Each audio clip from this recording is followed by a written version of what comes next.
Assalamu Alaikum, everyone. Welcome to the Muslim Gamers Podcast. My name is Faraj. I am joined here by Abdul, Rahman, and Nael. Assalamu Alaikum, guys. Walaikum salam. Walaikum assalam. How y'all doing? Doing all Pretty right. great. I am feeling amazing. We've had the idea for this podcast cooking for a while. We're finally ready to serve it to everyone on a silver platter or gold, however you want to take it.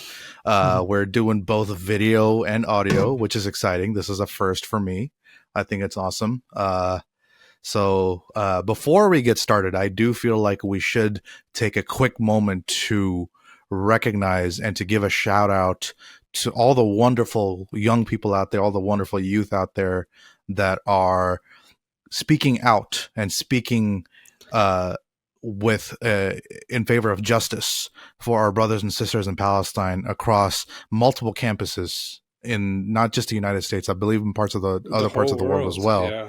Yeah, it is amazing to witness that awesome. There are so many people coming out to speak in favor and to speak to justice, subhanAllah. And I think there was one campus here where people were saying, there's actually more non-Muslims here than Muslims, which I think is amazing. That's awesome that, we're here to speak to the truth. So alhamdulillah that, we have all these amazing things happening around us. And, inshallah, it'll lead us all to justice, as Allah is at the end of the day, the one who gives us justice. Ameen. All right. So let's go ahead and get this started. For those of you that are tuning in, I don't know where you got to hear the podcast from or where you heard about the podcast from. We are part of the Muslim Gamers community. We started out on Discord. In fact, I was not part of the inception of the group. I've been kind of a member on and off myself. I don't know about you, Nael, but one thing I do know for a fact is that Abdul was one of our founding members. If not, maybe I think the founding member. I've been around for a long time, but also same as you, jumping in and out here and there. Right. Yeah. So with our founder here, our founding member here, Baba Blood Money here. Could you tell us a little bit about how the community got started, what it's doing right now, where people can join if they haven't joined already? Yeah, sure. So, for where it started, it's been a long time. It's Muslim Gamers started off as like a thought project between me and a couple of my friends. We were in college, we were bored, we're playing some video games. We're like, probably just play together in a server all the time.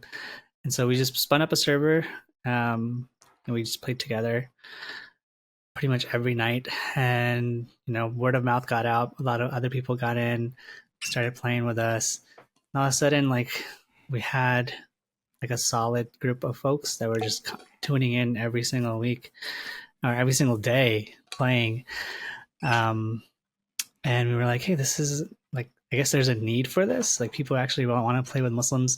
They want to play online in a place that they feel comfortable. And we did all outside of just playing games, we would just chat. It became like a place to just people hang out.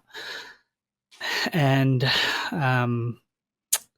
we went through many phases. Fast forward, we're now primarily on Discord, one of the biggest Muslim Discord servers, I'd say, that's partnered on Discord. And so if you go to discord.com or .gg/Muslim Gamers, that's our handle. You can check out the community there. It's pretty huge, but I'd say it's huge, but also small at the same time because everyone has their own little circle. So anybody if you have a certain favorite type of genre of games, we have different chats for that for you to come and enjoy and hang out. And yeah, it's just been grown organically since then. I've literally not marketed it at all or done anything. It's been all word of mouth to advertise. Nice. Crazily. I mean, we partnered with the Muslim subreddits for a little bit, but then that's pretty much it. Most of it's just been organic. People just coming in, Googling us for whatever reason, just people and coming in, and we got people from around the world. People are getting married through the servers. It's huge. Yeah, I heard about one of those weddings in Chicago. Yeah, there's been a couple. Wow. Oh, more I've than lost one. count, Wow. actually. Yeah, I've mashallah. lost count on how many people have gotten married on there. Man. Hopefully for better or worse. Inshallah.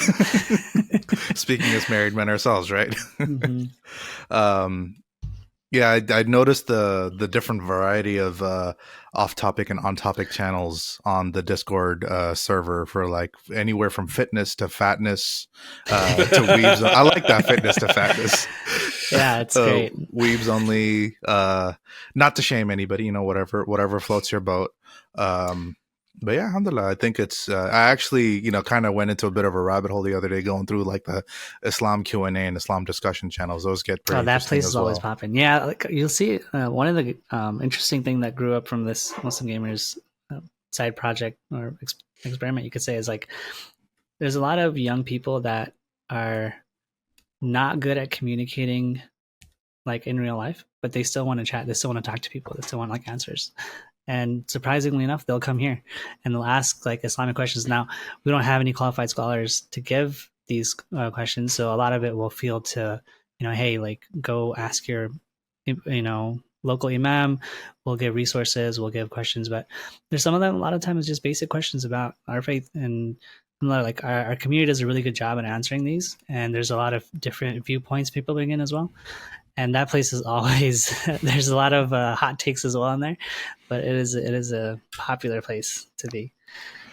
Nice. I think that's our next step, is to get a sheikh as part of the MG group and be our like resident We actually scholar. had at one point we had Whoa. I was only joking. I didn't know it was serious. Wow. No, we didn't have an imam come in and just like be part of the community, but we would bring in a sheikh to like have a Q&A with him, like office hours type Oh, situation. nice. Yeah.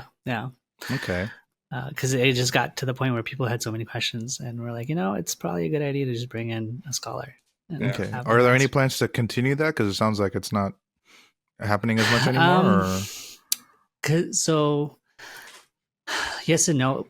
The MG community has kind of transitioned. It was a very voice heavy community a couple years ago, and now it's transitioned to more of a text community. So a lot of people chat on there, but not many people go on voice anymore. So it's a different dynamic for voice and text. Like text is more like, you can give long form answers, you can wait a bit, get more research. So we didn't feel like there was a need for that. But for like, if people were coming on voice all the time and asking questions, like, okay, that's harder to do because you're like put on the spot. Okay. So it's kind of become an easier way to deal with it. Okay. Mhm. Got it. Nice. Well, And who knows if the community goes back to being, voice centric, then something we can pick up. Nice. I'm glad I got my nice dose of Muslim Gamers history there. Yeah. Now, let's jump into the meat of the episode here. We'll start out with talking about some recent gaming centered news. If you guys want, I can go first because... Sorry, before we get started, one of my, I don't know what your guys' goals is. One of my goals is, there's a lot of gaming podcasts out there, right? For us, the way that I'm looking at this is like, we're going to give like a Muslim perspective to the gaming landscape as a whole, right? Giving our opinions in that moral compass and providing that as like a resource. That's what I gained from this. Absolutely. I think I'm really glad you mentioned that and called that out. I think thank you. we definitely want to, because there isn't really much of a voice out there, especially when you think about the podcast space. There's a few like big names out there when it comes to like video game quote unquote journalism, like Tamur Hussein. So it's nice to have that, but I think we definitely got to put out more, and I'm glad that we're trying to do that. Alhamdulillah. Yeah. Well, Abdul, since you kind of cut me off there a little bit, I want you to go first with the news, with your news story of what you want to talk about. Yeah, I mean this one's. I'll start off with the sad one, I guess. And this statistic I saw a while ago, but there's been more job cuts in the gaming industry in the last 5 months than there has been in the entire year of 2023. It's been pretty insane. The latest hit is Tango Gameworks and Arcane Austin got axed by Microsoft, and that's pretty huge. Arcane Austin, they've had some misses. Redfall, definitely a miss, but they're a pretty good studio. I really enjoyed Prey and the stuff they were doing there. And same with Tangleworks. I don't know if you guys played Hi-Fi Rush, but it was one of my best games I played in 2023. It was amazing. And it's sad to see them go. It's sad to see a studio like that go.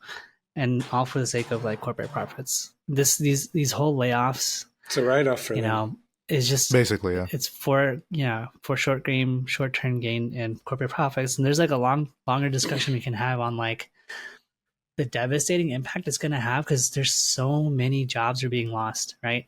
Like right now, we had games coming out. I don't know. I don't see a bright 2025 gaming future. Like the amount of games that are coming out this year, I don't feel like in the next few years we're going to see that many great games anymore, because so many like jobs have been lost, right? Studios have closed. Studios have consolidated. Like, yeah, newer studios might come up. I think that like the next few years is going to be the year of indies. I'm just calling it right now. Definitely, I agree. AAA games, they're going to probably put out like their safer hits, but I don't see any innovation happening there. I don't see. There's so many job cuts that have happened. Like, basically, the same thing that's happening in the movie industry. It's almost entirely reflected in the gaming industry. Yeah, it's really sad.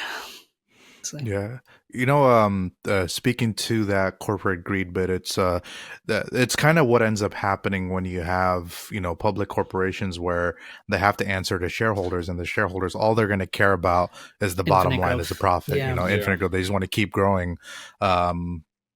Yeah, I mean, when I think about something that just keeps growing, I just think of a cancer. But anyways, that's just my 2 cents there. It's unfortunate that we're seeing it more in the gaming space because we're gamers ourselves. But I feel like it's happening throughout the tech space entirely. Like I have friends that are like looking for jobs in tech, or I have friends from the company where I work that were laid off that are saying that they're having trouble finding jobs just because of how saturated the market is with how many layoffs that all of these companies have had. And it's all like part of like what they're saying is it's like, oh, it's an anticipated recession, and then it turns into a recession itself because it's like these unexpected like changes in consumer shifts, and it's so superficial, because you're like, no, that's not why you're laying people off. You're literally laying people off because you realize that you can lay people off, and that'll give you a short-term gain in your value, and that's what the shareholders want. Because you realize you can get away with doubling the work for half the people, basically, for a short amount of time, and you're like, okay, we can run at this burn rate. People will cycle out. We have a pool. We can hire more people. Let them burn out. Bring in the next creating batch. Scarcity out of nothing. Basically, yeah. Which, man, it's such a sad thing to see. Another thing I've heard too is that a lot of these like top level senior leadership people, like like the company office, like CFOs and CEOs, they actually get bonuses for how much money they can save the company. And one of the biggest ways to do that is bonus. By laying off. Yeah. It's a direct bonus. So if they're able to save X amount of money, they're able to turn X amount of profit revenue. Wherever that revenue comes from, that's a direct percentage bonus that they get. The easiest way is to cut your labor force and decrease your overhead costs. Yeah, it's pretty disgusting. That's why Islam is needed in the corporate world. Big time, bro. Big time. Man, it's and Tango and Arcane were just a couple of the latest ones. There were the other two studios too, the studios that did Rollerdrome and Kerbal Space Program under Take Two, that were also shut down. What's sad to see is that maybe Redfall is the exception, but the other three games were actually like Hi-Fi Rush was praised by Microsoft leadership. Was like, oh, this is such a successful game. A lot of hype, yeah. Yeah, and it did pretty well too, from what I can see. But yeah, it was like a sleeper hit. It had zero marketing. Just dropped it. They wanted, and yet they still had to close the studio down. Like, it doesn't come down to like how well they do. It just comes down to the people up top making those decisions. Yeah. Speaking of people up top making decisions, nice Helldivers 2. I'm sure a lot of people have been. This has been a news that's been pretty loud. Democracy has won. Yes, it has won because for those that don't know, to give some context here, basically Sony came in, Sony's the publisher of Helldivers 2. Helldivers 2, the developer behind it is Arrowhead Games. Sony came in and said, okay, now that you have a lot of people, there's it was Helldivers 2 was not only the best-selling game on PS5 this year, but it's also the best-selling Sony published game on PC. And that amount on Steam and PC has dwarfed how many people are playing it on PS5. So Sony comes in and is like, all right, everybody that's playing on Steam, we're going to have to force them to create a PSN account and connect it to their Helldivers account. And it's like months later. Yeah, months later, months after. So some of the context that I've heard behind this too is that when the game first released, it was actually a requirement to link your PSN account, but they took that requirement off because of how many server issues they were having, and that was just one of the ways to mitigate the server issues of letting people actually play the game. But it's been going on for a while. It's become this huge hit around, globally. It's globally become an amazing hit of a game, and then Sony just comes in months later and says, okay, now you got to create a PSN account, which I'll be honest, it didn't sound like a big deal to me, because I already have a PSN account, and when I got the game, I just connected it. I didn't see it as a big deal. It's like, oh, okay, now just everyone else has got to do it. But the more I kept hearing about it, the more I looked into it. I'm like, man, this is kind of disgusting, because do you know how many countries you cannot have a Steam account in? You mean PlayStation? PlayStation? No, I'm talking about Steam. I'm talking about Steam. Oh, Steam. Yeah. Don't know. No. 6 or 5, somewhere around 5 or 6. Oh, 3 of the countries I know off the top of my head are Iran, Sudan, and North Korea. No. So, makes sense. yeah. So that's kind of random, but all right. Yeah. Whereas for PSN, the countries where you cannot create a PSN account are 118. That's like including countries like Pakistan and that's a lot. Well, more than half the world. Basically, yeah. And granted, Sony doesn't have like the full say on where they can have PSN available, because there's like a lot of different laws and stuff that they have to adhere to make that service available in that country. But they knew this going into it, and I guess someone in Sony leadership was like, "Hey, this really super successful game that people really love? Let's get people to hate it now." No, it's probably like, I want that on my PowerPoint slide. To say we have basically, more numbers. It goes back to our earlier conversation about producers who don't really understand. Just like, oh, we need data. We need to get everyone's data and sell their data. They're just looking for another revenue stream. By the way, did you guys know the amount of Sony leaks there have been? Over the last 30 years, multiple times since childhood, I remember every few weeks Sony's in the news because there's another data breach. Their security team's got to be so trash. The 2 big ones that I know were the one that took PSN down for was it 24 days? I want to say that's the one in I want to say it was around 2010 or 2011. Where the entirety of PSN went down, and they gave Infamous as a free gift for people that are affected by it. Yeah. I remember that. There was that, and then there was the North Korea one because of the movie The Interview. Yeah, there was that. No, I just remember since my PlayStation 2 days, just constant in the news. Man. Yeah. Like you said, it's just another slide to add to their PowerPoint presentation where they can say, "Oh, we had over 2 million people created a new PSN account." Accounts. Yeah, they're just looking for infinite growth. Pat themselves in the back. So the good news about that is that with how much backlash this showed, Helldivers 2 went from overwhelmingly positive to overwhelmingly negative on Steam in one day, I think, right? Yeah, I think it was a span of 1 or 2 days. I want to say it was over 200,000 negative reviews. And I guess it looks like.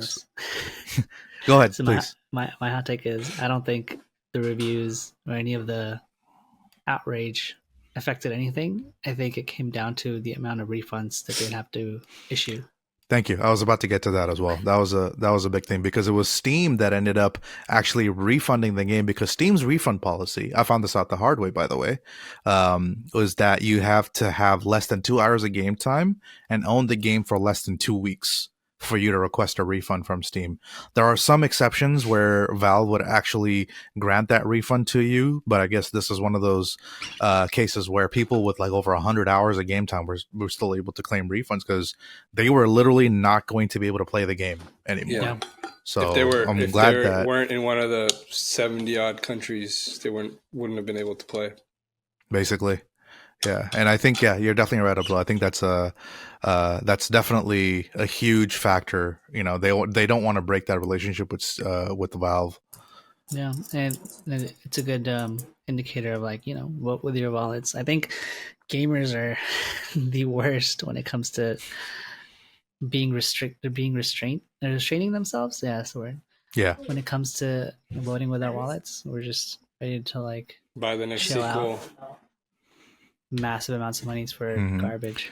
Yeah, we keep complaining, oh man, why do they keep making all this stuff into microtransactions when we end up buying that DLC? And then it's like, oh, the best grossing games of all time are just microtransactions. Yeah, like Grand Theft Auto 5, that was making what, 5 million a day just because of the shark cards. Do you know it's the most profitable piece of entertainment? Yep. Whatever you want to call it in human history. That's in human history. That's insane. That is the most profitable piece of like media. That is insane. And because of how successful, because it was all generated through the online mode. Did you guys know that there was actually offline DLC that was recorded and planned? As of and they cut it. As of I'm trying to find as of when. Nael's here pulling up the stats. 8.5 billion. Jeez. As I'm trying to find when this quote is from, though. This is why I think Grand Theft Auto 6 is going to be trash. It's going to have a great story for the beginning. I think that's it. And you're just going to, I would expect something similar, maybe a smaller scope than GTA 5.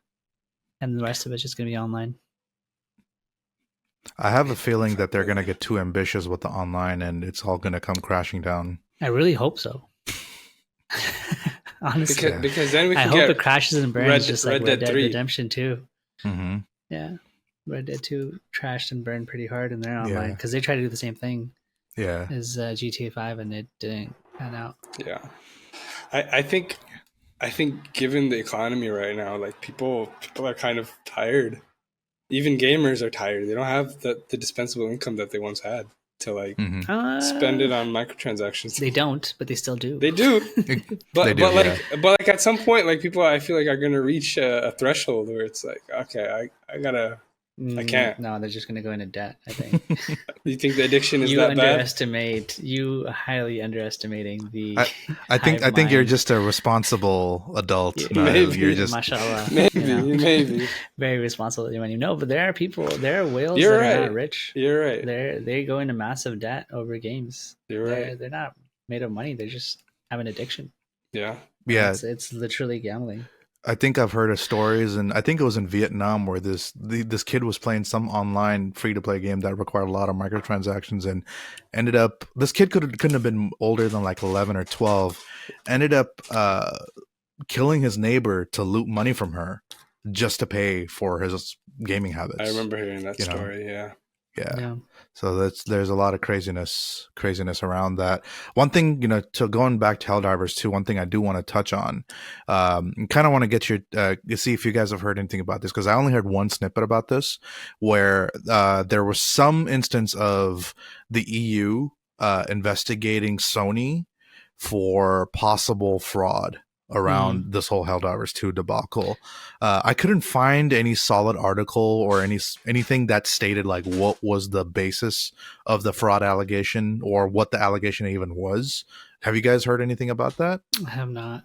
Because the EU has like crazy GDPR laws where they protect the consumer like crazy. I'm surprised Sony even went forward and made this announcement and made this decision. Seeing how much backlash it's just breaking a bunch. Mm-hmm. There's an opinion on our Helldivers.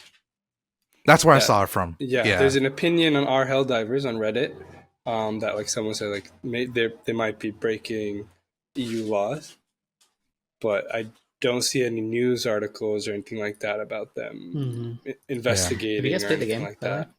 Helldivers 2? Oh yeah. I think it's okay. I don't think I've seen a lot of fun media around it, but I haven't played it. The gameplay loop, it got repetitive for me. It's nothing to write home about. It's more about building that connection with other people that you play with. I think there's a really fun community around it. It's a great game to play with friends, just to have like a good time. And I feel like the community is also not that toxic because it's not PvP. Yeah, the community around it and the game master that's like running the game, doing a phenomenal job. The loop, the actual gameplay itself. If you solo play that game, you will probably like have the worst time. Well, maybe not the worst. It gets repetitive quickly. It gets repetitive, yes. Yeah. You can't. Yeah, there's so many things that you can't do if you're not like in the squad. Yeah, it's the one game where I've actually been okay with playing co-op with randoms. Yeah, I'm actually okay with that. Actually, the other day played with you played with randoms. Yeah, from the UK, so that was fun. Yeah, I had a really that's a different game, but I had a really fun time playing with randoms on Borderlands. Oh, really? 2. Yeah, I would play with random people. It was a lot of fun. Okay, that game worked well with random people. They had a really good like matchmaking mechanic of like pairing people. Did they? Yeah, it was really interesting how they did it. I felt like with the way that game worked with because you're talking about Borderlands 2? Borderlands 2. I was always hesitant to play it matchmaking with randoms. It was like either friends or solo. Yeah, because they would like make parties that were like very well balanced. So high level people, low level people. And like you would just jump in randomly into the story missions, so it was really interesting how they did it. I haven't really seen other games do it that way. I didn't play that game with randoms, but I feel like, but you'd be doing somebody else's story, and you jump in randomly. No, you have to finish your own like missions, and then like at the start of the mission you would matchmake, and then like whoever else is doing that mission would also join you. Yeah, yeah, so you would all be doing your own story. Gotcha. Yeah. But okay. Right, moving on from Helldivers 2. Yeah. That's okay. Nael. Yeah. So I want you to bring up one of your stories. I came across a really fun game for people who are into COD zombies. You know, I feel like there's a little bit of a hole in people's hearts there. I want to get back to that sigh that Abdul dropped over there, but I'll wait until you're done. And there's a studio who's making a standalone game that's just basically COD zombies in there with their own twist. That's called Ritual. It's just an indie studio. It looks pretty cool. They have some cool mechanics, some cool game modes. I think it's out now to play, so pretty interesting to see how that game grows. Nice. You said it's a team of what, 5 people? I believe it's an indie team of 5 people. Yeah.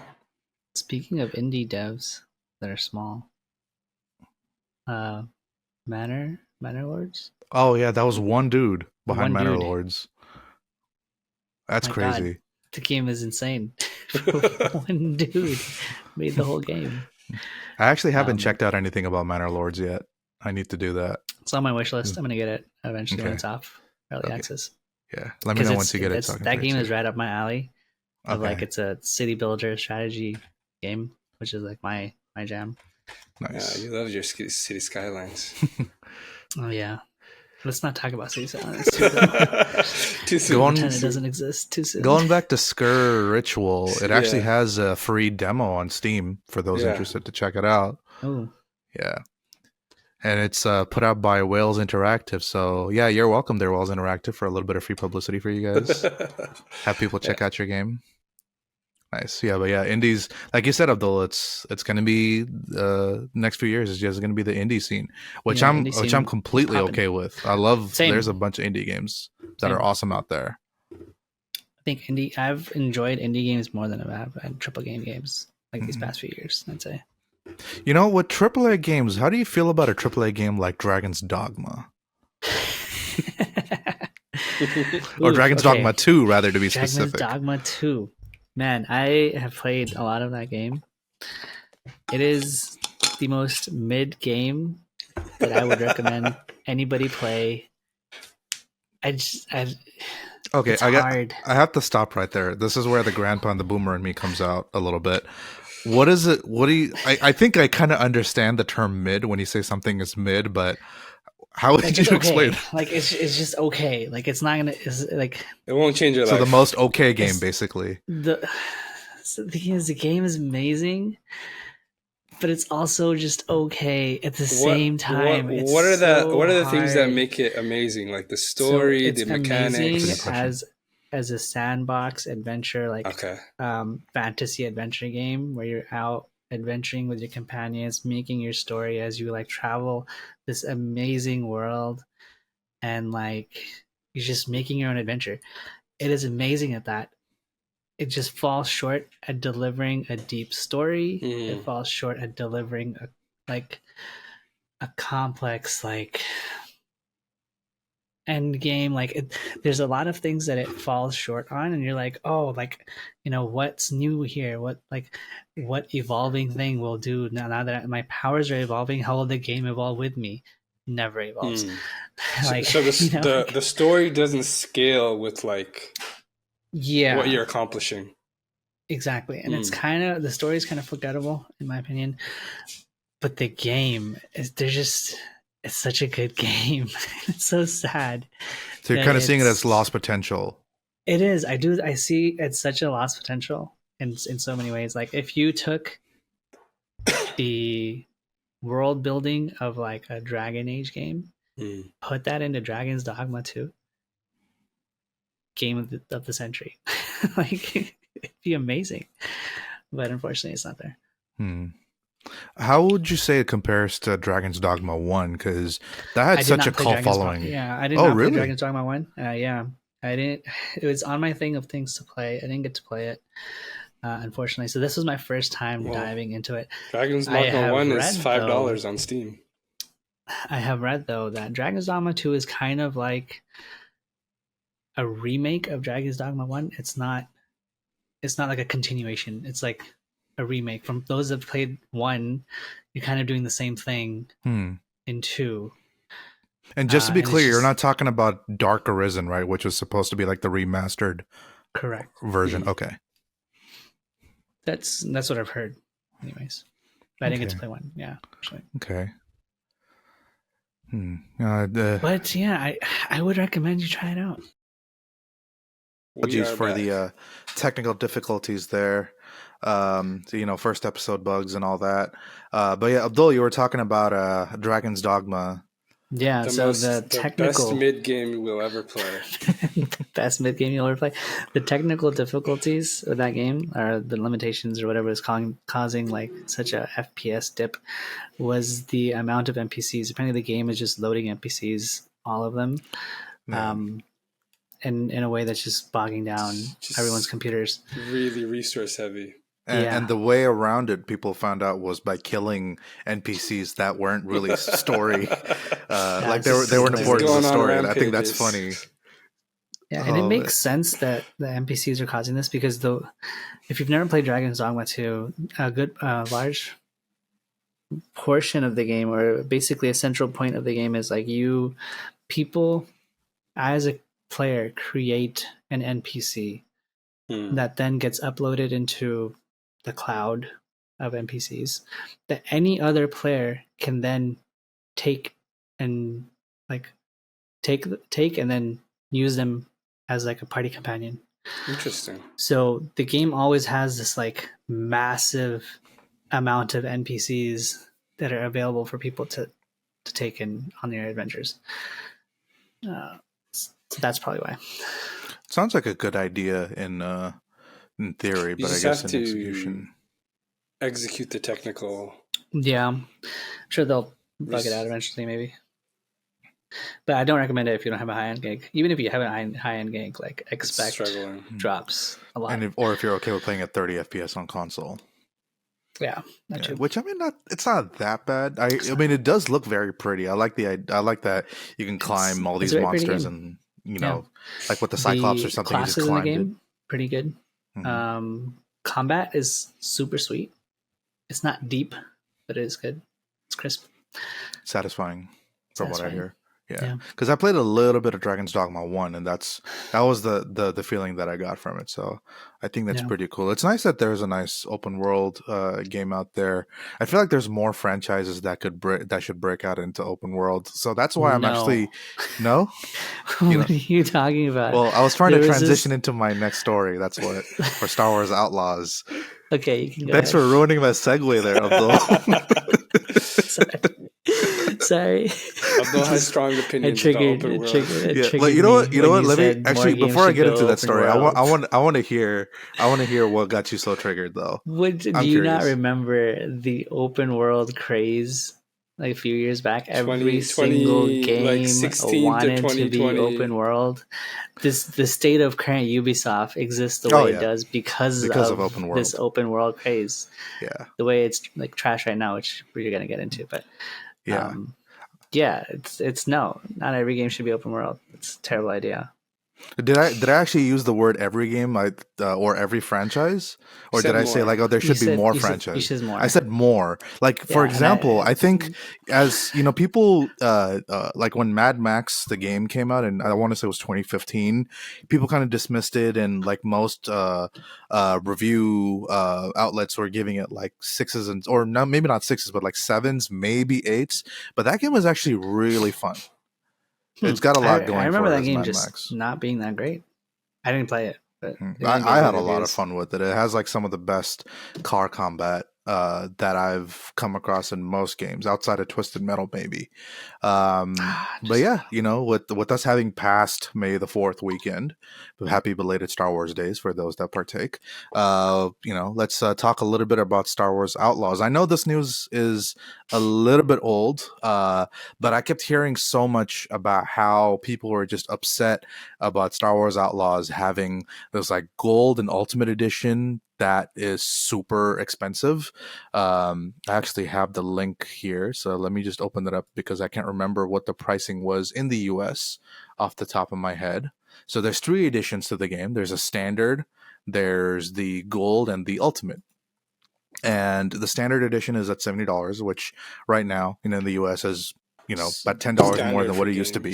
It's standard for a lot of games that are coming out. The gold edition makes a much bigger jump to $109.99, basically $110, and the ultimate edition is $130. And for both this gold and ultimate edition, it gives you 3 days early access to the game, which a lot of people, for some reason, were finding issue with that. The only reason I'm not saying I don't have an issue with it, but it's not something that's new. Like I remember from the days of... Is that the only differentiating factor, though? No. Like, there's more than that. They're adding more in-game content, right? Yes, there's the season pass. And there's another thing about the season pass as well, where if you get the standard game but don't have the season pass, there's this mission involving Jabba the Hutt that's in the game that you won't be able to access just because you don't have the season pass. So what's your take? And then I'm going to rebuttal. So there's a lot to say. So there's 2 things I want to say. One was the whole early access thing, which it's been around for a while, and I'm guessing a lot of people are outraged about this just because of Star Wars is near and beloved to a lot of people, and they want it to be more accessible to people. But Star Wars is a hugely profitable intellectual property that Disney's just seeing it as a cow that it wants to milk, and this is just another example of that. I'm not saying it's right, but it's just it's just Ubisoft being Ubisoft. Yeah, there's Ubisoft. I don't think the early access is what's pissing people off. It's the Jabba the Hutt mission. So here's my take on that. It's one mission. I don't know how great that mission's going to be. We don't know because the game hasn't come out yet. When is the release date for this game? It's soon, summer, August 30th. Yeah. It's one mission. If it's gonna constantly stay in my quest board as like, oh, go ahead and activate this mission, but no, you have to buy the season pass, that would annoy me if I'm playing the game. I mean, they probably will do something like that because psychological torture is what gets people to buy, season passes. Yeah, but at the same time, so let's say minus that. it's Star Wars. You know, if you go to, I haven't been to Disneyland, and we don't. All three of us, we don't live that far from Disneyland. I haven't been to Disneyland since Galaxy's Edge opened. Just because I know like how many people are going to be there, how expensive things are going to be there. You have to pay what $200-300 for a lightsaber. There's all of these opportunities. Droids are $150. No, what do you mean droids are? You can make like a little just like custom this droid. big, like it's 8 inch. Yeah, you can make a little custom droid. You can control it to remote for $150. That's more than the most expensive version of this game, by the way. So I'm not defending Ubisoft. I'm just saying it's Star Wars. People are going to pay. People will pay. So, yeah, but that's so you're that's saying my that justifies it? Is that? I'm not saying it justifies it. I'm just saying it's happening, and people have a right to be upset about it. Because it's Star Wars. I think so. Yes. Okay. I think it's louder because Ubisoft and Disney sees that Star Wars consumers are ready to shell out. Mm-hmm. Yeah, but I think people have a right to be outraged. 100%. And I think if I'm looking at it, Ubisoft being Ubisoft, this is not just going to be like some random mission. This is probably going to be a pretty super interesting, cool mission that they're locking off. It's already done. It's already on the disc. You just can't access it unless you pay extra, right? That's what's pissing people off. Mm-hmm. And it's super scummy to do that. And, they're trying to give people FOMO, like, oh yeah, you missed out on this mission. You should probably get the season pass.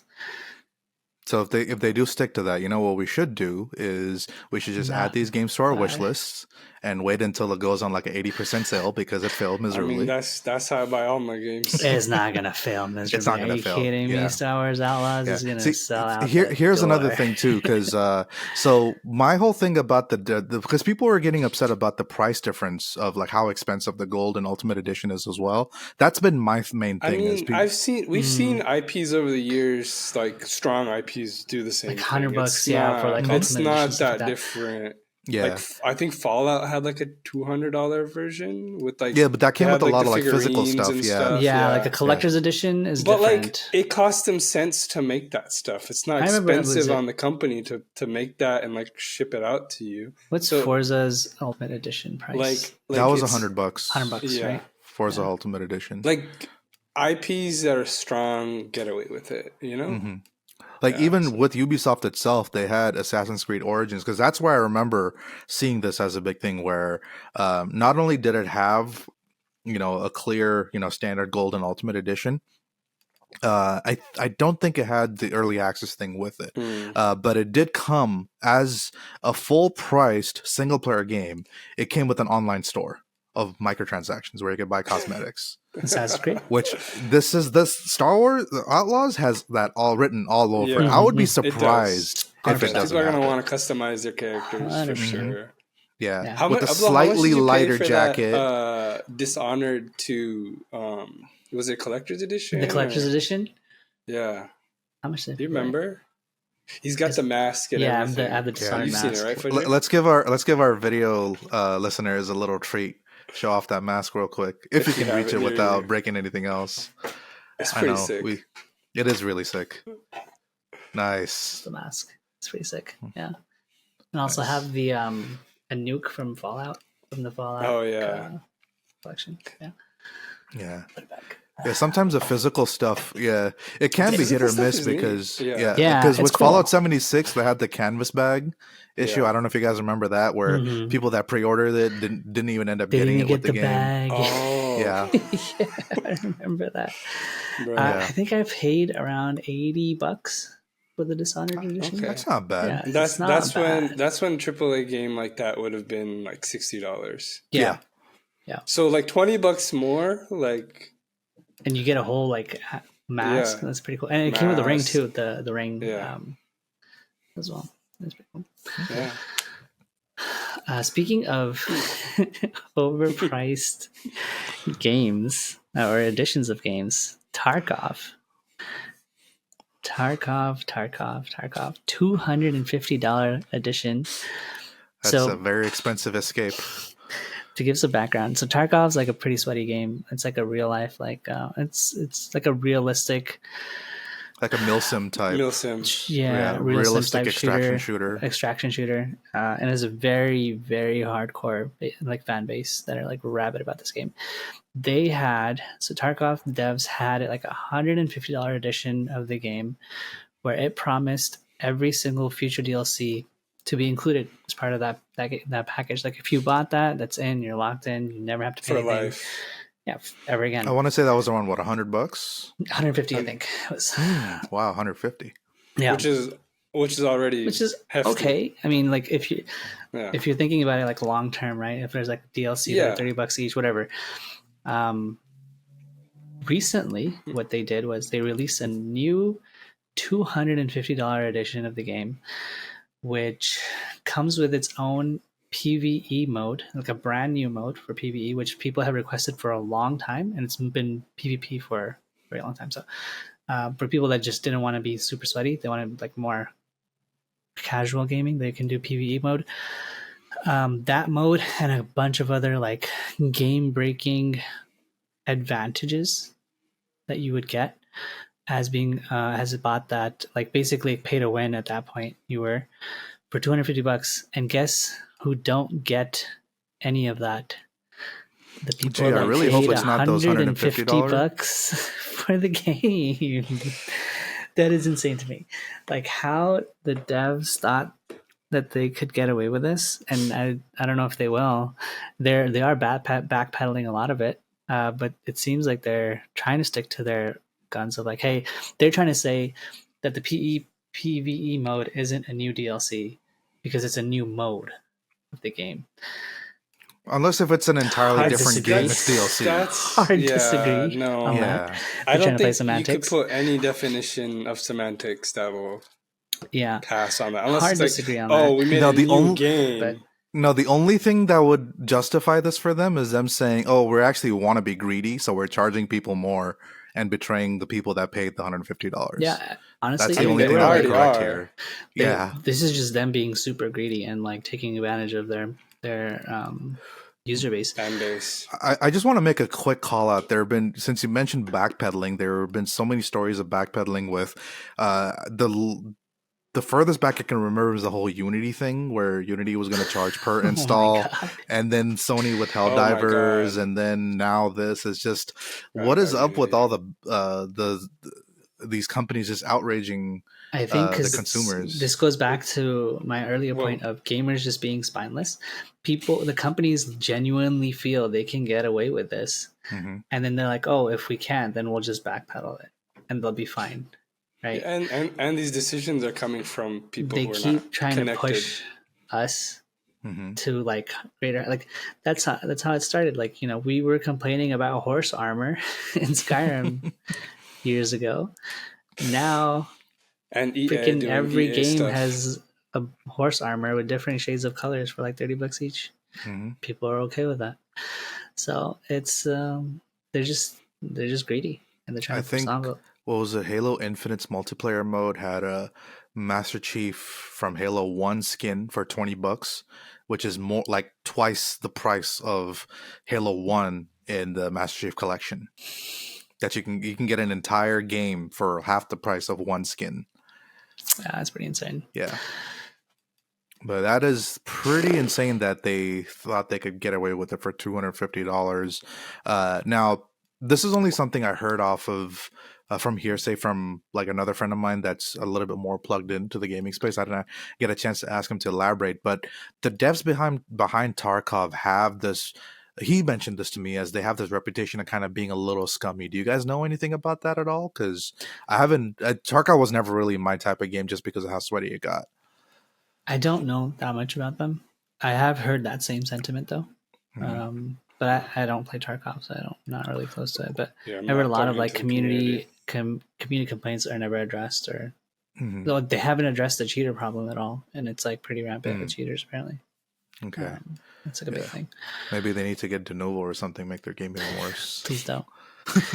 But because of this insane pricing for Tarkov, there's other games that are like Tarkov that are getting a lot more attention, like Gray Zone Infinite Warfare. Is like really climbing up on the Steam charts. I want to say it's mostly positive, if not overwhelmingly positive on Steam. It's also still in early access, and from what I hear, it's also not optimized at all Yeah, it's pretty performance-wise. terribly It's a optimized. Tarkov type game. It's worse than Tarkov type game, Dragon's and Dogma it has too. PvE and PvE modes included in the game. You don't have to be. I think you get that with the base game itself, if I'm not mistaken. But I saw people with like 490s that were complaining of performance. Yeah, you're gonna struggle with that game, from what I heard. But yeah, one to keep an eye on if it's coming to compete with Tarkov. Oh yeah. There's that, and there's one game that I've been playing too, which once we get to the now playing section, I'll talk about as well, called Incursion Red River. But yeah, I feel like a lot of games these days are just coming out and they're just so performance intense, and it just kind of makes me wish for back in the day of just like having games that would literally run on potatoes, and that's what I love about emulation. Speaking of emulation. Oh, sorry, go ahead. I was gonna, good segue. But before I'm trying we get here, to that, bro. I was just gonna add, thank you. I was just gonna add, like, over the last few years, because I haven't had a heavy system to play on, I just go back and play old games, and I have a blast. Because it's like, okay, now my new computer can handle these older games. So all the games that I missed out on, I'm going back 3-4 years at a time playing those. Yeah. Yeah. What if you went back a little bit more on time and played some games in emulation? And emulated a little bit, yeah. So I know this is a little bit older news, but I think there's a broader perspective we can talk about with it, which is Apple being forced to comply with EU and US requirements for opening up their app stores, not locking it down to just the Apple Store, because they've been rightfully so accused of being a monopoly over who and what apps can be on your phone. So, my opinion being that if you own the device, you should be able to do whatever you want to your device. So Apple opened it up, and one of the interesting gaming things that came out of it is now we have emulators on the App Store. So the newest emulator that dropped, welcome to the 21st century, Apple people.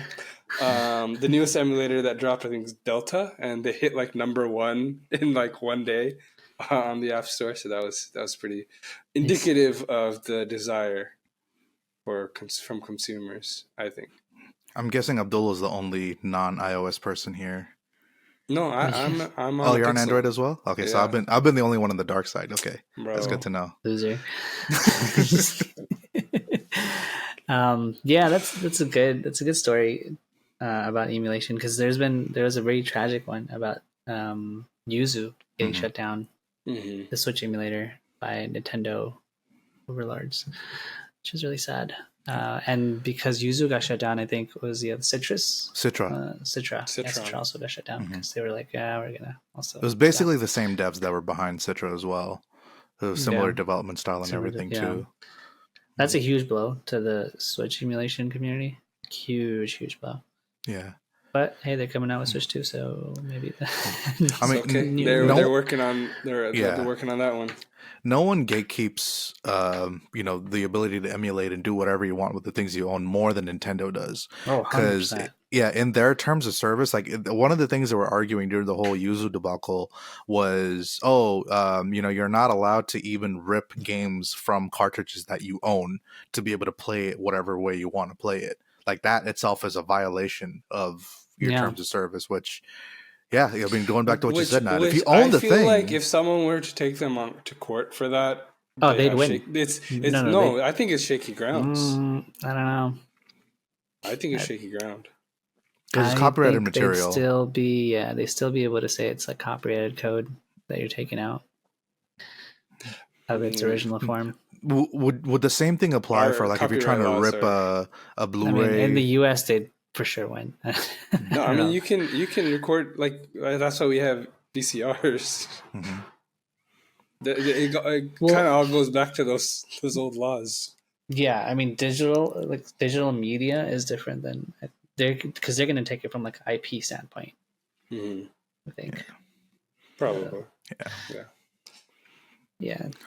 Let's see how good it gets with the. Not many people have won against Nintendo. Yes, that is true. Yeah, I mean, they have an army of lawyers. Mm-hmm. Yeah, because their main argument was the piracy thing and how Tears of the Kingdom was leaked in advance of the release of the game. Like a week and before, there was even like Discord. I don't know if it was Discord or some messages of the devs of Yuzu themselves sharing like a torrent for the ROM. So yeah, I think that's what did it. Yeah. Unfortunately, was that they got caught using ROMs in their devs. Now, I kind of have a little bit of a hot take on that, where when it comes to piracy, of course, Islamically, we know we're not supposed to steal and stuff, but we also look at theft from the Islamic point of view through Sharia, where you don't want to. A society should not create a situation where the person has to steal. You know what I mean? Granted, that applies to necessities like food and bread and medicines, things like that. But in an age where we have like there was some Ubisoft exec that said, "Oh, people should get used to the idea of not owning games. Like we pay for these games and not own them, just like with what happened to Crew." So it's just a natural response. I'm not saying it's okay to steal. I'm not saying it's okay to pirate, but it's just a natural response that this is just what people are going to do. Yeah, for sure. Companies cannot be trusted to, especially with like all these like live service online games that are coming out, right? There's nothing stopping them from shutting down. I mean, you also don't actually own a lot of the games that you think you own, and especially in digital, now, right? That we're mostly buying on digital. Like we're not if you're buying on digital on your systems, on a lot of games on Steam, things like that. Like you don't own the physical game. I would want to say like PC gaming is 99% digital. Like no one even has disk drives, optical drives on their systems anymore. It's all just downloaded. It's all downloaded. And even for like consoles, the disc is basically just a license to run the game. Because games on the consoles don't even run off of the disc anymore. It has to install to the drive and just has to run. It's just your license code to unlock the download. It's like, or whatever. Downloading the game that you bought physically. Yeah. Day one patch. Granted, I mean, I've been buying digital even before when physical was still as popular, just because it was a much more convenient way for me. It's convenient. It is. 100%. Very pay long term for that. But kind of going back to emulation, like there's also like old games, right, that we want to play that you can't find them anywhere else. They're archived. There's no possible way for you to buy the game. What do you do? No. Hypothetically, I think you'd go to a website like My Abandonware. No, but, not that I know whether or not a site like that exists. I mean, like ethically, where does that put you? Where does that put you when like? I think it puts you on the high seas.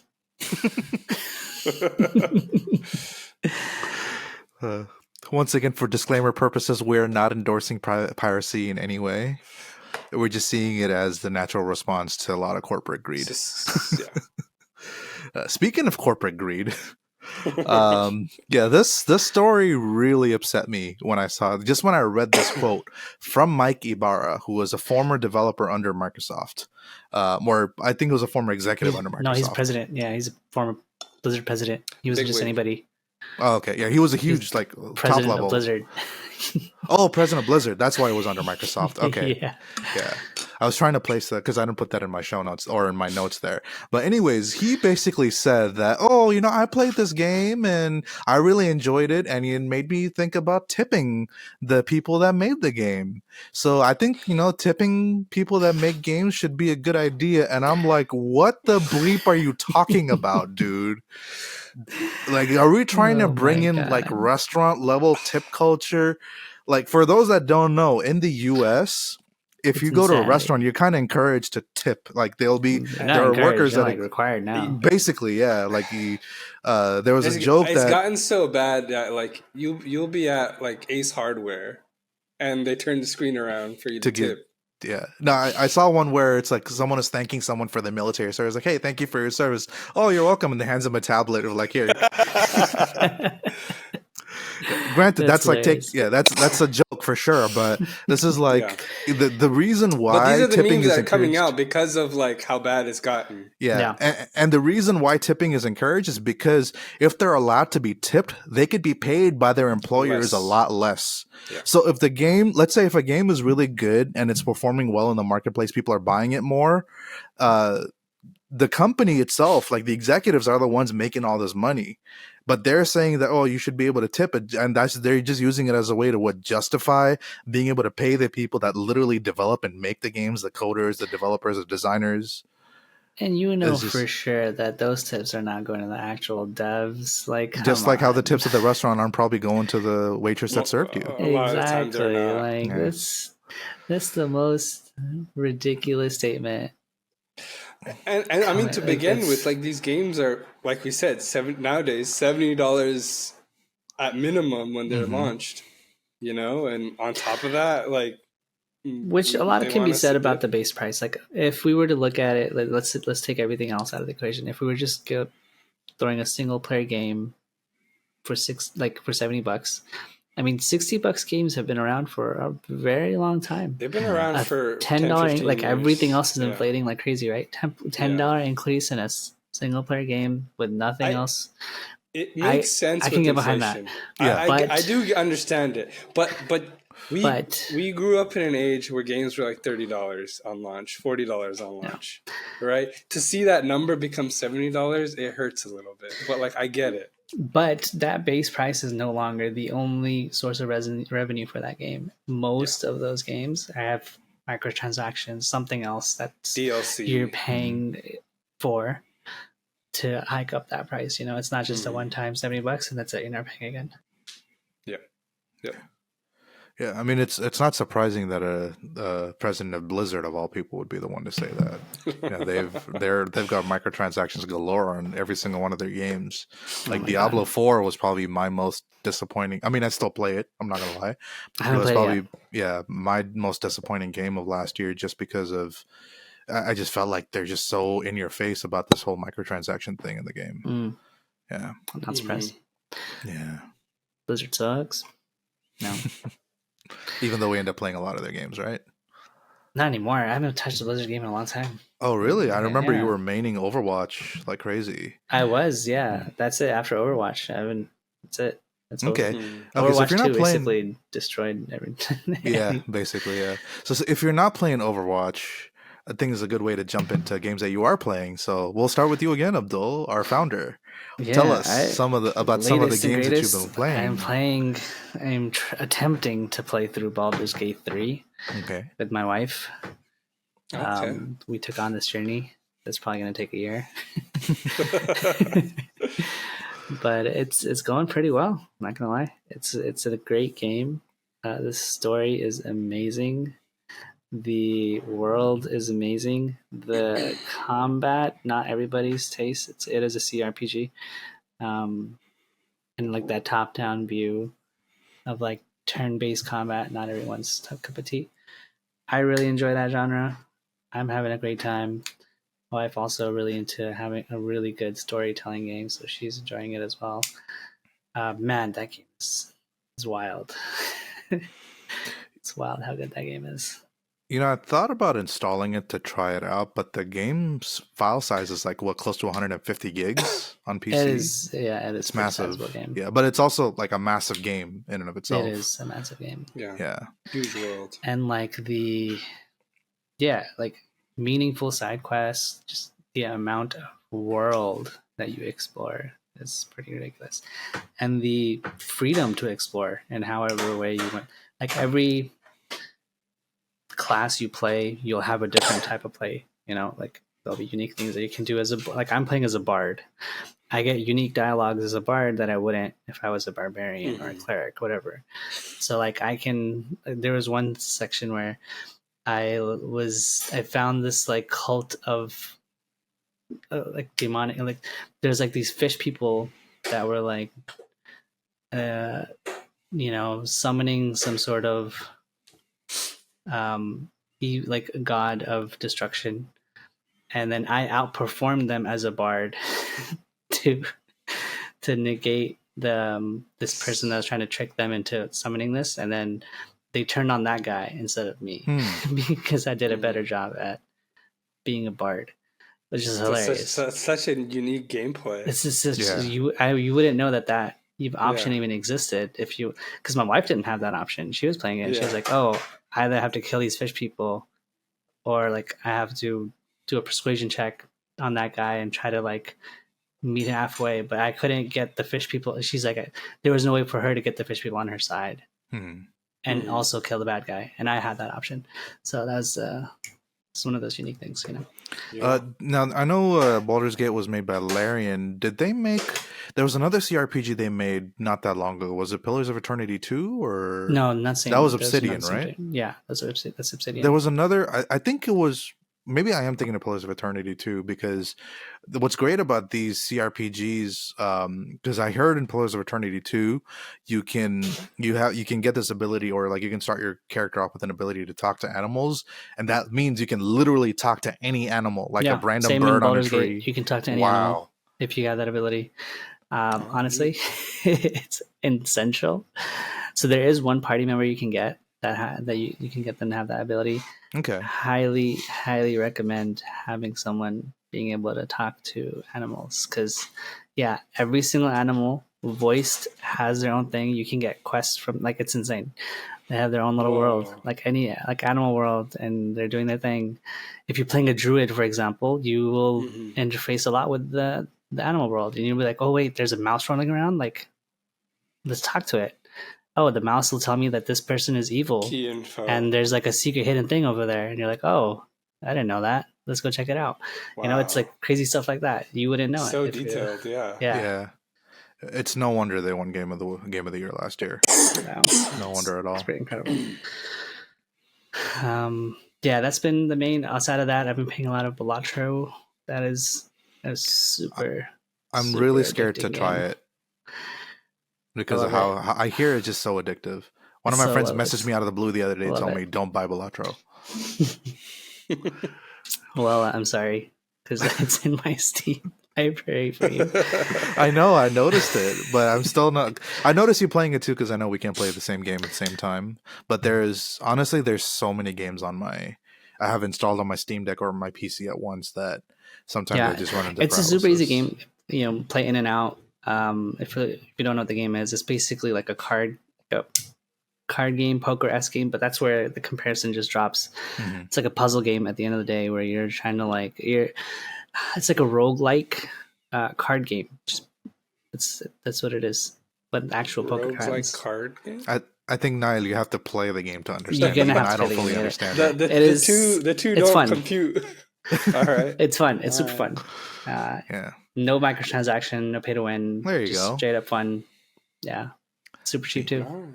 See, if we just keep supporting these indie studios that make these amazing games like this, you know. Now, what you been playing, Faraj? Me, so this is also a game that was in your Steam library. For context, Abdul and I share a Steam library, and he, is a very generous person, mashallah, has given me access to a wonderful game by the name of Power Wash Simulator. Oh. And freaking love that game, man. So amazing. Let me put it this way. I started playing that game somewhere close to midnight. My wife had already gone to bed, and I told her I'm gonna. That was a bad idea, bro. I told her I just gotta check something on the computer, and I was like, you know what? I have this game. I've been meaning to try it out. Let me try it out. Before I know it, I'm getting an alert on my watch saying 20 minutes to Fajr. I told my brother-in-law the next day of how much I played that game, and he's like, bro, you have games like Red Dead 2 installed on your PC that you still haven't beaten, but you're out there playing Power Wash Simulator. Oh my god. Now, this is also another thing I guess I can describe, because if you've seen power washing, like people using like pressure washers to clean things, it is very satisfying to watch. It's like a zen-like experience. Satisfying. It is the most zen game ever. Zone in, lock in, and don't think. Exactly. Well, and what I did was on my second monitor, I just had like stand-up comedy from Netflix playing, so I got to catch up on a lot of that, including the last Chris Rock special, and yeah, I just before I knew it, it was already time for Fudger, and I kept playing after Fudger too. What I saw is that they have a SpongeBob DLC. Mm-hmm. Yeah, they did a lot of collaborations with SpongeBob. Yeah. They did one with the Mars rover. There was a Warhammer one as well. Final Fantasy as well, and Warhammer. Yeah, the game is amazing. Highly recommend everybody play that game. I'm almost tempted to pick it up on. Very relaxing game. If you have Game Pass, download it. Play That's how I played it. It's also, if I'm not mistaken, available on the Meta Quest, so you can play it in VR as well. Yeah, VR, so it's a very fun game for VR. Yeah. Ooh, I don't have a VR headset, but that sounds like an amazing game. Yeah, I do, but the last thing I want to do is get locked into VR until the battery on it dies. I have the extended battery pack on my Quest 2 as well. So did you see Faraj's dying carcass on the floor with a VR headset? Washing the car. Power washing the Mars rover. Yeah, because I like the idea of playing that game instead of doing power washing in real life, because these pressure washers are pretty expensive. If they're using electricity, they can really hike up your bill, and you're also your water bill. So it's a waste of resources that way. But playing it on my PC, my GPU was sitting at a steady like 60-65 degrees Celsius, and it wasn't even it was just sipping on the power, and it was just performed really well. And yeah, it's I'm actually, I haven't played it since that day. I made a lot of progress that one time, and I'm scared to play it again just because of how much I'm gonna get sucked into it. So instead of that, I've been playing so this was one of the games I purchased recently, and it was something I mentioned as well when we were talking about Tarkov, is Incursion Red River. So basically, you're dropped into it's an extraction shooter, and if you don't know what an extraction shooter is, the best way I can explain it is you start out with some gear from like your main area, you drop into the map. You have an objective to complete. Depending on the game, whether it's PvP or PvE, you have those guys to worry about. Incursion is only PvE. In fact, you can play the game completely offline if you wanted. So if, let's say the guy, it's only one developer that made Incursion. So if the guy decides to shut down, you can still play the game offline. And I think it was on sale for $13, but the full price right now for that game in early access is $16.99. So it's pretty low priced, and there's a reason for that, because it's very light on content. Like there's really not much content in there. As far as I could see, there's only 3 missions you can do. But the how much you do in those missions, I guess, kind of depends on the difficulty level of it. My friend and I, because we didn't want to sweat at all, we're playing it at the easiest difficulty, and we were having a good time going through the whole milsim thing of just like trying to sneak through, making sure we don't shoot each other and take these guys down. And that kind of had me hankering for a little bit more like, I want to play some like squad based tactical games. So this was also a friend that also had Ghost Recon Breakpoint, just like I did. So I was like, you know what, I'm having some memories of this game again. Let's load it back up again. You actually played Breakpoint? Unfortunately, yes. And I say unfortunately because so I loved its predecessor, Wildlands. I think it was a really well-made game. It's easy to drop in and drop out. The one thing about Wildlands that I like is that it added the GTA flavor to the game, where it doesn't really take itself too seriously. There's some parts in there that do get pretty dark in the story. Without getting too much into detail, there's literally a boss that you have to take down called a stew maker. And he doesn't make a stew out of beef. Let me just leave it at that. It's pretty dark.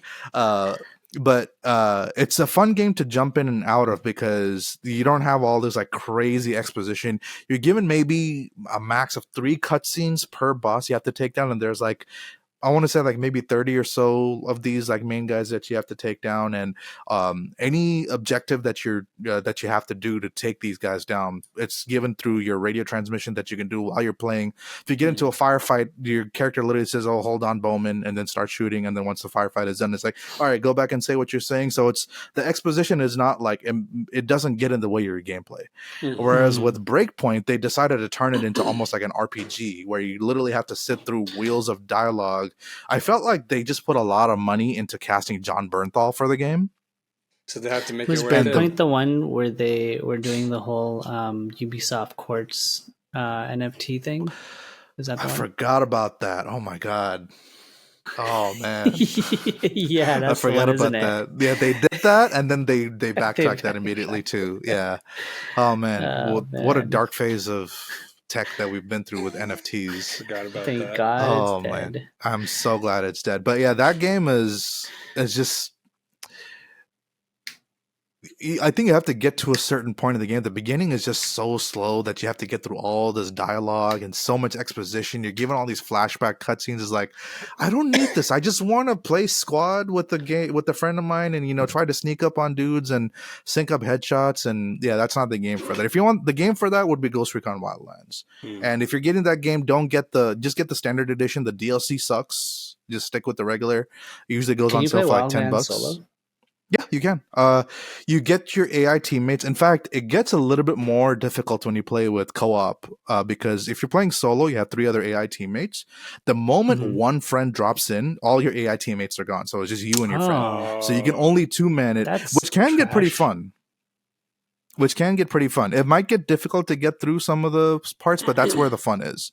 If you can get a full 4-man squad, yeah, that's where chaos ensues. Especially the extractions are the best part because there'll be one person that just calls in a chopper ready to go after you're done with the mission. And yeah, there's a lot of fun. And they also put in some free DLC stuff that ties in like Splinter Cell, Ghost Recon, Future Soldier, etc. So there's some good stuff in there, and Rainbow Six Siege as well. But yeah, I'm just sad that that was not the game I got to play. That the game I played the past week was Breakpoint.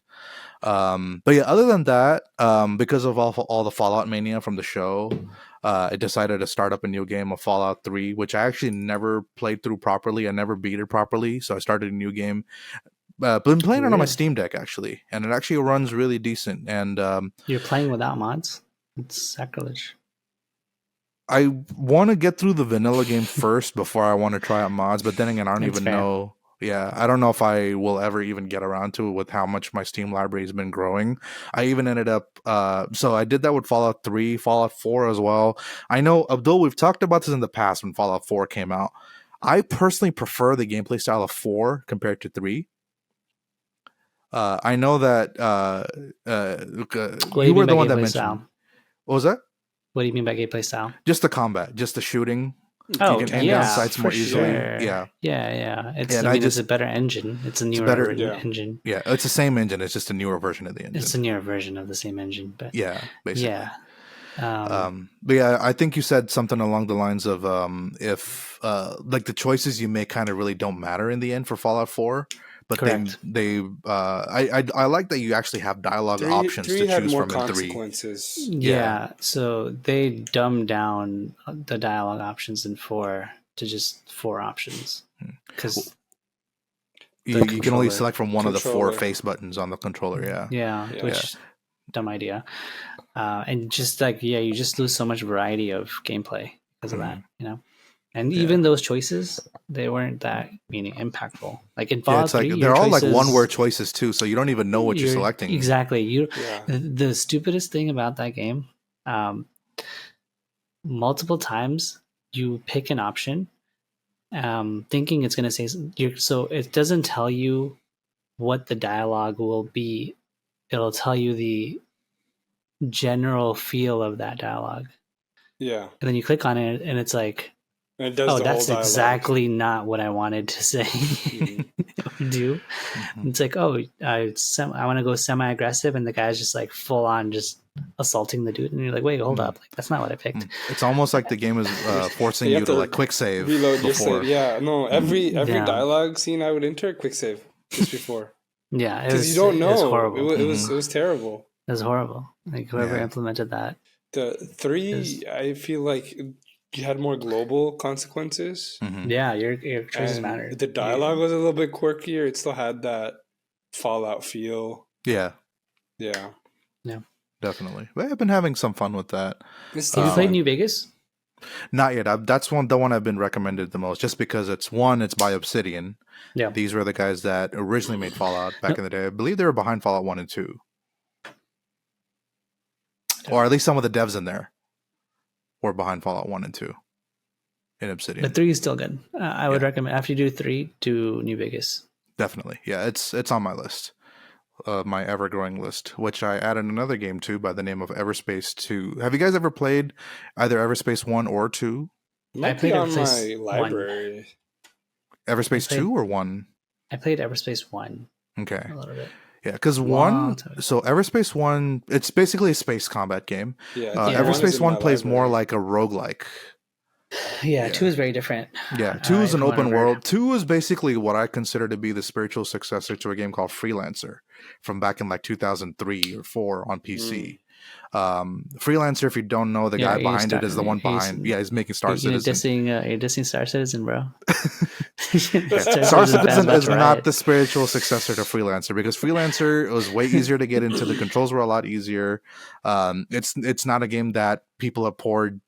It's not crowdfunded and millions still not released. Of dollars. Yeah, like I remember being at this live at the Game Awards, and I want to say 2015, where literally they had Mark Hamill come on stage with them and say, "We're coming out with an alpha later this year." And was it 2015? I feel that was 2015. Earlier than 2015. I feel like they've been saying stuff since 2015, but this was like one where they actually literally came on stage and said something like at something as high profile as the Game Awards. So look it up when. Yeah. When I'm trying to remember when I bought Star Citizen. I want to say it was 2012, 2013. 2012. I think it's 2012. I think Abdul and I bought at the same time. We're like, we said it at the same time. We talked about it. We talked about it. So high. We're getting it. We got the Kickstarter. We got it. We got 2012. We were in college back then. Oh man. We were in college back then. Bro. I still haven't played it. I'm like, one day it'll be worth it to play. Yeah, you can kind of jump into like some weird alpha thing of the game. It's ridiculous. It's just my kids hard are probably to get gonna grow old. Like they're probably gonna when they start gaming, maybe then it'll come out. At this point, wow. That's sad. Yeah, but Everspace 2, so the reason I want to talk about Everspace 2 is I like the gameplay loop of it, where it's almost like an open world-ish RPG type, because you level up your character, you get better equipment, you're going through stories, there's a narrative to the game. It's pretty interesting. But my thing about the game is like there is like quality of life stuff, which I want to say this game came out in early access in 2022. And it's been on 1.0 since 2023. You can't disable subtitles in the game. Is that a problem? I mean, so I go out of my way to enable subtitles. If you're not able to enable it. So my thing about it is whatever screen you're playing it on. I played it on both my Steam Deck and on PC. The subtitles come with the portrait of the character that you that's speaking to you, or for your character as well. That takes up a good, I want to say 20% of the bottom of your screen.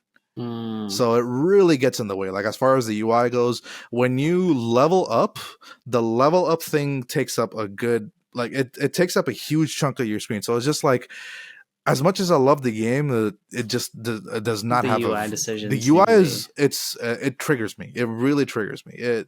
It's almost like it's I don't want to say seizure inducing, but if I was more sensitive, it probably would be more. It would probably be a worse experience for me. Which is why, as much as I do enjoy the gameplay loop of the game, I don't like. It's not like the game where I think, oh, I can't wait to get back to it. You know what I mean? No. Yeah. I think we should get on to our topic. Yeah. I don't think Nael got a chance to talk about his games that he's been playing. Oh, yeah, Nael, what have you been playing? Sorry.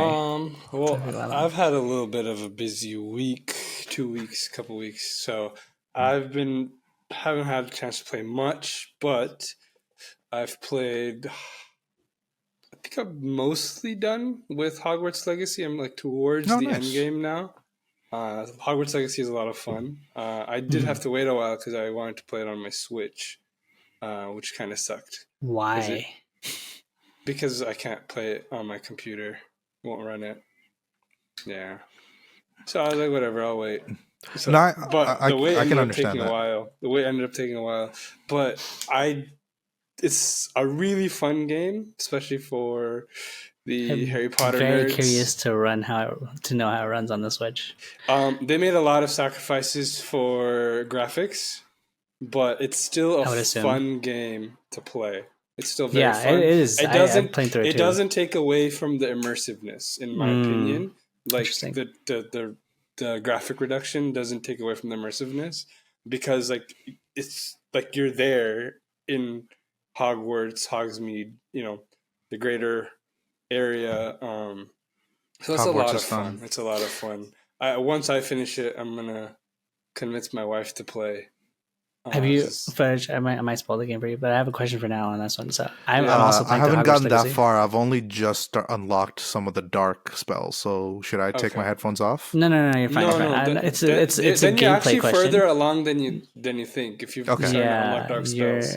You're pretty far. The storyline is actually not that big. There's just such a big world to explore. There's a lot of side quests. So many side quests. A lot of mechanics really too. I feel like the game's just been an endless tutorial. Like it's like maybe 8 hours in, and it's just it's gonna stop. It's gonna stop being that way pretty soon for you if you're starting to learn the dark spells. And that if you start using dark spells, the game gets very too easy. So I actually don't play with dark spells. Mm-hmm. So my question is, and Faraj, you can answer as well. My main thing about Hogwarts Legacy, I wish they did more of. I wish I was in the school more. There's very little schools. Yeah. There's very little. Not just classes, just like school, like interacting with Hogwarts. More quests in Hogwarts, like detailing out Hogwarts a little bit more. I feel like mostly it's not detailed out. Mm-hmm. It is pretty detailed out the school, but there aren't more interactions happening because you're supposed to be a student, but like you're just running around. Yeah, you're not a student. Hogsfield, right? Hogsmeade. No, like Hogsfield. The Hogwarts grounds. Hogwarts Valley, whatever. Hogwartsistan. Yeah, Hogwartsistan. Yeah, you spend like 80% of the game running around there. Exactly. Yeah, which is very fun. But I wish they focused on the school aspect a little bit more. At least for this game, because it's supposed to be Hogwarts Legacy. Exactly. Right. Exactly. If it was like, a Wizarding World game and you're like doing Wizarding World stuff, okay, cool. But like, I feel like the story kind of missed out a little bit by not doing more school stuff. I agree. That's my biggest thing about this game. About the game. Not to say it's not fun; it's super fun. It's very fun. I highly recommend, especially if you're a Harry Potter fan. Did you guys ever play any of the older Harry Potter games? Yes. Yeah. Because so I actually never saw the movies until I played Harry Potter 2. Oh wow! Yeah. Okay. So this is like when the movie had just come out. Yeah. The old games are very fun. They were very fun. I remember having a blast. My favorite was actually the Quidditch game. There's a separate Quidditch one, right? There was a separate Harry Potter Quidditch game, which was actually really well made. Like the game mechanics of it, it was just so fun to play. Like it was like FIFA. Yeah. Okay. Yeah. So other than that, I've been playing Moving Out with my wife. That's made by or published by to move out? Team. I was going to ask her, is it encouraging you guys to get a bigger place? More like trash. It's made by Team 17, who's made who puts out Overcooked. Yeah. So it's got that same like quirky mechanics and like team dynamic. Very intense, very testing of your relationship because it's like live communication and like trying to figure out like how to move. No. But it's a fun game. It's a great game to like. I recommend It Takes Two. We've played It Takes Two. So that was the first game we kind of co-opted.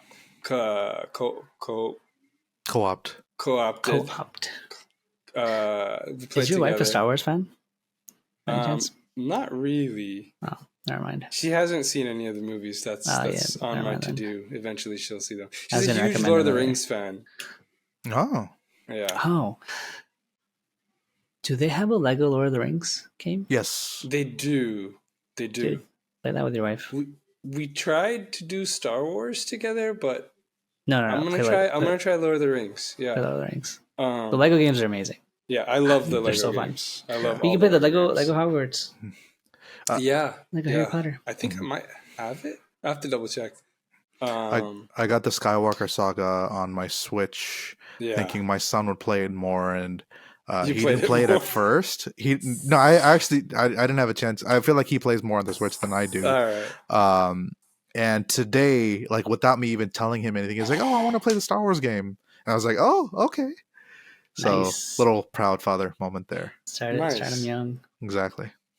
Now, one thing I want to ask about moving out is compared to Overcooked. I feel like Overcooked is very testy on relationships. Yeah. Is moving out more so, less so, about the same? No, it's a lot easier. I feel like because Overcooked, the mechanics and the dynamic of each round is very intense. With moving out, we're not even trying to get perfect. Okay. Because it's a very hard game. Like I played it with one of our friends, and even we were struggling to get gold every time. So I was like, I'm just trying to get like bronze and like make sure. I didn't enjoy moving out. Yeah, I played with my wife, and we didn't like it. It's okay. We really liked Overcooked. It's a fun game, but like I don't think I'm gonna stick with it for too long. What I find interesting is that Overcooked is a game made out of cooking and running a restaurant, which a lot of people dream about. But moving out of a house or moving from one place to another is listed. I remember being in a psychology class where it's like one of the top 10 biggest life stressors you'll ever experience. So I think with moving out, it just the mechanics of it, like the physics of it, make it really difficult. It's supposed to be fun. That's supposed to be quirky, but like it just makes it too wonky. Yeah. That Goat Simulator-esque wonky? No. Okay. No, it's just goofy physics. Goofy physics, okay. Yeah. Just like the ragdoll physics are a little out of control on that one. Yeah. I think I claimed it as a free game through Epic or something. It's fun to try out, but I think try it out. Maybe you like it. I've been looking for other games to try with my wife, like co-op games, because I feel like there were so many co-op games growing up that were really fun, but nowadays they're just so hard to find. I think that would make a really good topic for one of our future episodes of like games you can play with your spouse, because my wife is not a gamer at all. Yeah. Even for Overcooked, worked very hard for my wife to get to where she is today. I got to take some notes from you, bro. But with Overcooked, even that, she said it's too much buttons for her to know what to do. Oh my god! Yeah, try Mario Kart. We tried. Nael, I'll make it easy for you. Yeah, no. When we were engaged, we would play Mario Kart online together. My wife and I. Okay, that's cool. That's nice. And so she plays a little bit, but we were trying to find more stuff to play together. Yeah. We can talk about it later. I think that'll be a good topic. Yeah, definitely. Speaking of topic, I know we had this slated as our topic to speak about in this episode. And I actually have no idea how this discussion is going to go. So I'm pretty excited to see how it's going to go. Yeah, we really did not rehearse this at all. Yeah, for context, we all have a shared Google Doc, and in the news and like what we're playing section, it's been popping off. Like we've just been putting in stuff to talk about in there. For topic, it was left blank until today. I don't know who put this in there. It definitely wasn't me, so I'm not going to call anyone out. You did, Abdul. And the prompt there is Stellarblade is haram? ? So, Abdul, since you put it in there, why don't you start us off? Yeah. Kick us off. For those that don't know, Stellarblade is a new game that just came out. It's like an action RPG sort of game. Really taking on the Nier Automata vibes. That's like their main draw. If I'm not mistaken, Nier Automata meets Dark Souls, kind of. Because it's got some Souls-like elements to it. Yeah, it's got some Souls-like elements, but it's more like action-y, hack and slashy. The game is getting really good reviews. People are saying they really like it. They recommend it. It's fun. There is just one glaring problem with the game, which is it's a third person. It's like a over the back angle, and you're playing like basically like a skin tight anime girl the entire game. They're just hanging out their whole time, the entire game. I mean, you can change outfits and actually get even more skimpier outfits. That's a thing in the game, and it encourages it. So I don't know. It's apparently a good game. I haven't played it yet. I don't think this is a game we should encourage Muslim kids to play. I think there's a lot of games like that we should encourage. There's a lot of games like that, right? And we can go on this discussion, but specifically this game, like the entire game, you are looking at that girl's back. Mm-hmm. Like that's your point of view, or the front. Entire game. And and then if you go in the menu, you see the front. There's like nothing left to the imagination there at all. And I just feel like obviously the developers are going for the, horny teenager, the vibe to play, like to catch on in the game. That's their whole stick. And I don't agree with it. I think it just takes away from the game. I really feel like it's taking away from a good game otherwise, you know? Yeah, I definitely think so. I know, like, just from what I've been hearing about how good the gameplay is, just by seeing how the character is, and there was a lot of conversation around that as well. I just know that I'm not going to buy it. It's not for me. There were some games where I made that compromise not knowing I was making that compromise. One example is Tomb Raider, the Tomb Raider reboot back in 2013, I want to say. So the reason I bring that up is because that was one of the games I recently played. Didn't they make her like way more PG? Wasn't that the whole thing? The Tomb Raider reboot? So or am I thinking of someone else? So Abdul, we were actually talking about this a while back. I just have this weird skill of remembering random conversations. So sorry, it's going to come up quite a bit where I say, "Oh, Abdul, we were talking about this back in the day," where I mentioned that as, they made her like she's not wearing those like super short shorts, or it's just where like she's wearing like actual clothes. Yeah, and you can. I think in that version of the game you could put more clothes. Yeah, which is what I did. I gave her like a pilot's jacket. But then Abdul, you mentioned, I didn't know this about that, and I think I looked it up and it ended up being true, was they actually spent a lot of development time, how do I put this? Modeling her rear end and making sure it animates realistically in an appealing way. Yeah, of course. Of course it did. And playing that, it kind of reminded me of that conversation that I was like, oh man, should I really be playing this game, Yeah, Stellarblade developers, they probably spent a ton of time modeling their characters. Getting the physics just right. Physics were there just right for that one. Can we say it's haram? I don't know. I would say it's bordering that line pretty close. The way I would say it is, if this is someone, because everybody knows what affects them, like everybody has their weakness.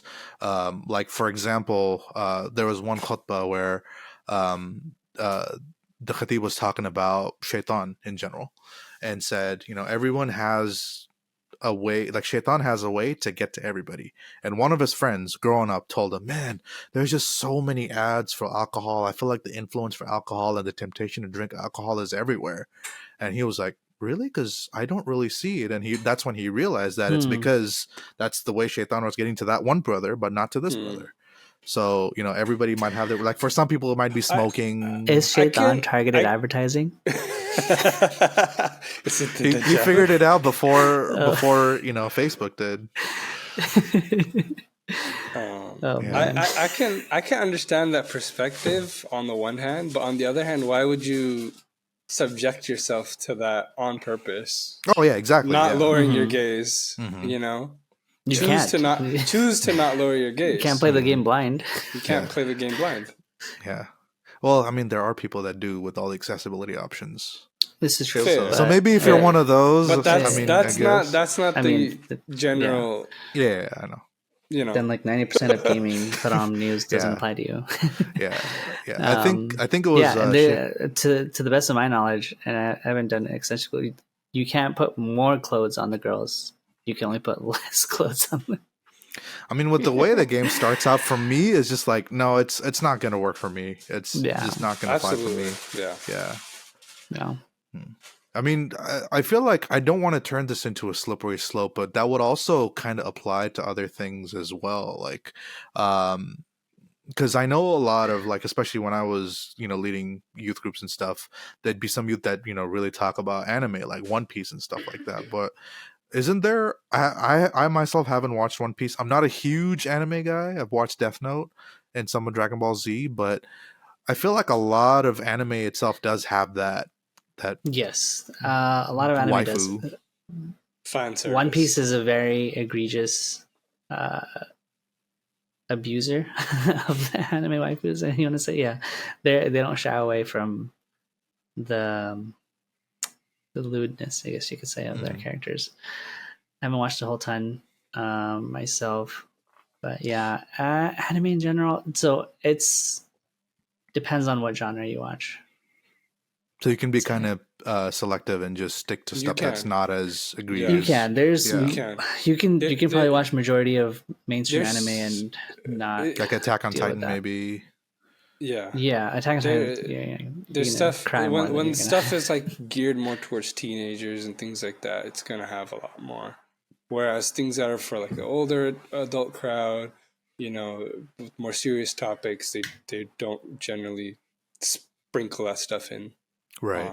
In an otherwise good storyline. Mm-hmm. Which is kind of what they tend to do. I think I heard a similar thing about Demon Slayer. I think that's another good one too, without much lewdness. Yes, Demon Slayer is amazing. Okay. I recommend. I gotta check that out.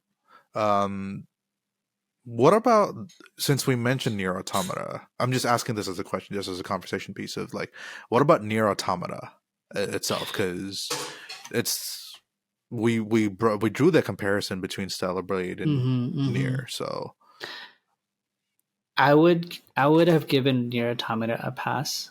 I wouldn't give Stellarblade a pass. Okay.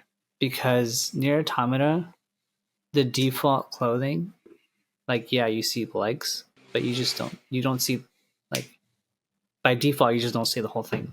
you know, like, there's like there's suggestions there, and you can, for the most part, play the game.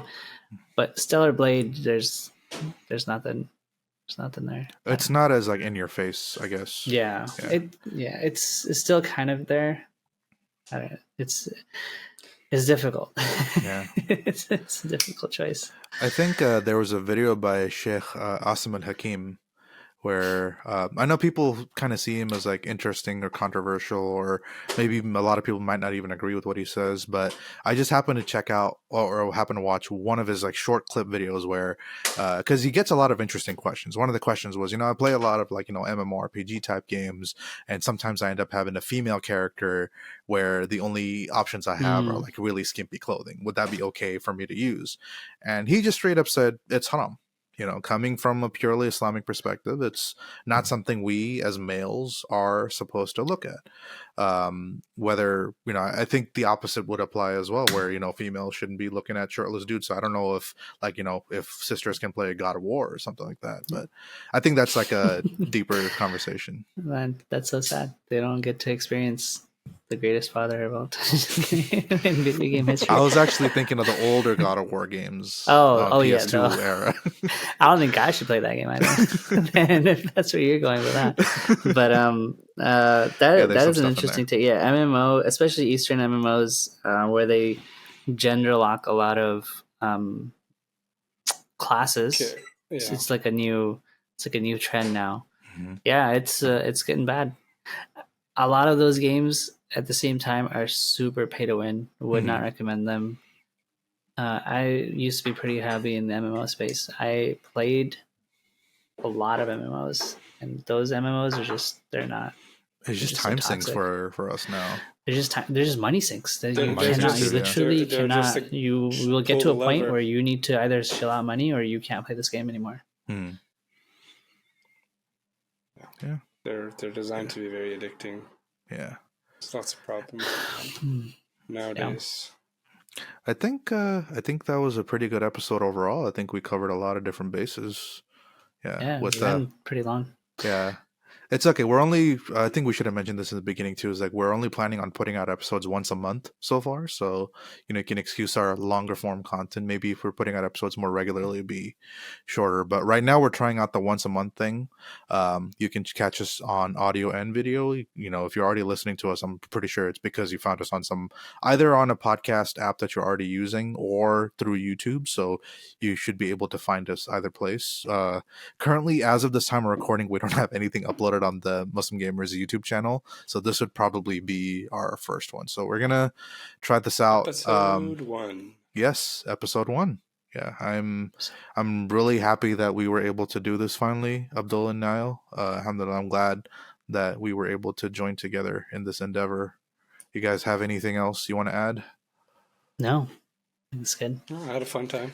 Yeah. If you're already not on the MG Discord, you can join the Discord as well. Yeah, come join the community. There's a lot of fun things happening. Link in the bio, hang out. as they say. You don't need to be a gamer. People, literally, a lot of people just come to hang out and just chat about random things, throw memes. Yeah. Awesome. Well, I think that's it for the episode. Thank you guys for tuning in, and we will catch you guys on the next episode. Assalamu Alaikum. Wa alaikum salam.